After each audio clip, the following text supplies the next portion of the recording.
جی بسم اللہ الرحمن الرحیم، السلام علیکم۔ جس طرح آپ لوگوں کو پتہ ہے کہ پچھلے دنوں سویڈن میں انتخابات تھے، الیکشنز تھے، تو میرے ذہن میں یہی آ رہا تھا کہ پاکستان کی طرح یا انڈیا کی طرح جلسے ہوں گے، جلوس ہوں گے، جھنڈے ہوں گے، وہ چور تو چور، وہ غدار یہ غدار، اس طرح کے قصے ہوں گے، مگر جس طرح نزدیک آتا گیا میں سوچا ابھی آج ہوں گے، مگر پورے جتنا بھی کمپین تھا، پورے الیکشن کمپین میں ایک دن بھی میں نے شہر میں یا اپنے گاؤں میں اس طرح کے جھنڈے یا اس طرح کے میں نے بالکل جلسے جلوس بالکل نہیں دیکھے، صرف خاموشی بالکل، اور صرف ٹی وی میں ڈیبیٹ ہوتی تھی۔ جتنے بھی پارٹی والے ہوتے تھے وہ ٹی وی پہ آ کے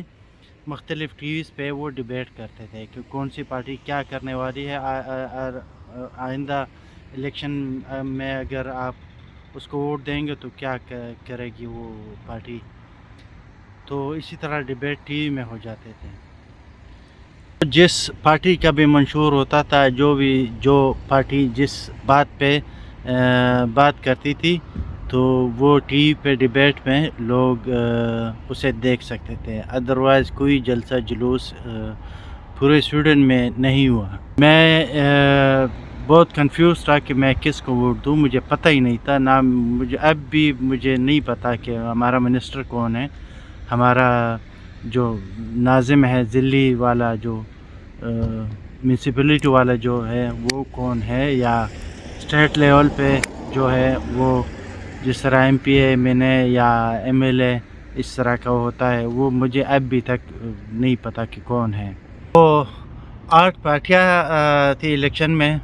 ایک رائٹ سائڈ والے ہیں 4 اور ایک لیفٹ سائڈ والے ہیں، تو مجھے سمجھ نہیں آ رہا کہ میں کس کو ووٹ دوں۔ یہ سوچ رہا پورے کمپین میں، جتنا بھی کمپین چلا، میں سوچا کہ بھئی آج جلسہ ہوگا تو جائیں گے، بریانی کھائیں گے اور کھانا کھائیں گے کچھ، تو اس طرح کچھ وہ سین نہیں ہوا۔ پھر الیکشن والے دن میں نے سوچا کہ بھئی شاید ادھر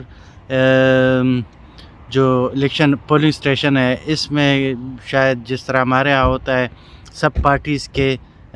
کیمپ لگے ہوتے ہیں اور کھانا چلتا ہے اور لوگ آتے ہیں اور جلسے جلوس اور نعرے بازی اور جھنڈے،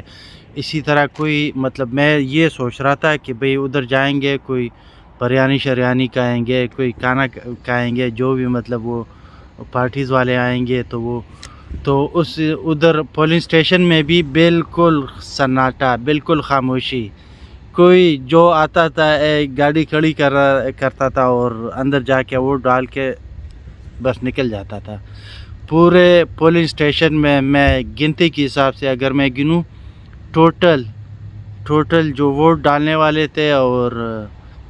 اسی طرح جس ٹائم میں ووٹ ڈالنے کے لیے گیا تھا، ٹوٹل میں اگر میں ملاؤں تو 20 بندے نہیں ہوں گے۔ تو کوئی جلسہ جلوس، کوئی کیمپین یا کوئی اس طرح کیمپ پولنگ اسٹیشن کے سامنے کوئی بھی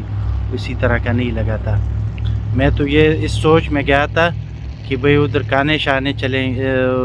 شانے ہوں گے اور کھانا کھائیں گے اور نعرہ بازی کریں گے، اسی طرح کوئی وہ سین نہیں تھا۔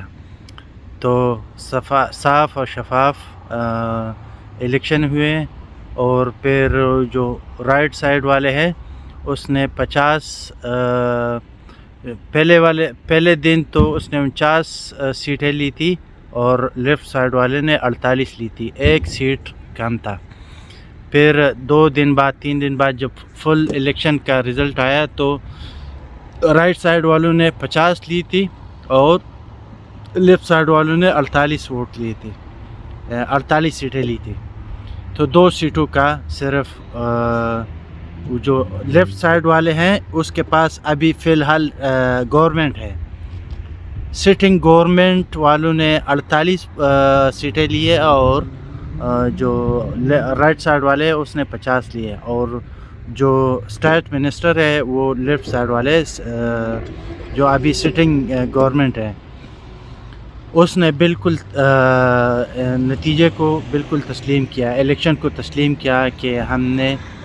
یہ الیکشن ہارے ہیں، ہم یہ الیکشن ہار گئے ہیں۔ تو 2 سیٹوں سے، یہ اگر دوسرا ملک ہوتا پاکستان یا اس طرح انڈیا تو 2 سیٹیں کیا، دوسرے 10-15 سیٹیں بھی کم ہوتے تو تب بھی وہ لے لیتے، مگر یہاں پہ اسی طرح کا بالکل نہیں ہے۔ اگر ایک سیٹ پہ بھی آپ ہارتے ہو تو وہ ایکسیپٹ کرتا ہے کہ بھئی ٹھیک ہے میں ہار گیا ہوں۔ اسی طرح نہیں کہ بھئی الیکشن کے بعد کہ بھئی نہیں یہ مجھے نامنظور ہے اور اس میں کرپشن ہوا ہے اور اس میں دھاندلی ہوئی ہے، اسی طرح کوئی سین ادھر نہیں ہے۔ تو صرف یہ ویڈیو بنانے کا مقصد یہی ہے کہ یہاں پہ جو انصاف کا سسٹم ہے یا جو بھی رزلٹ آتا ہے اس کو لوگ ایکسیپٹ کرتے ہیں۔ تو آج تک کے لیے اتنا ہی۔ Please like, comment and share اور سبسکرائب کرنا نہ بھولے گا۔ فی امان اللہ، اللہ حافظ، گڈ بائے۔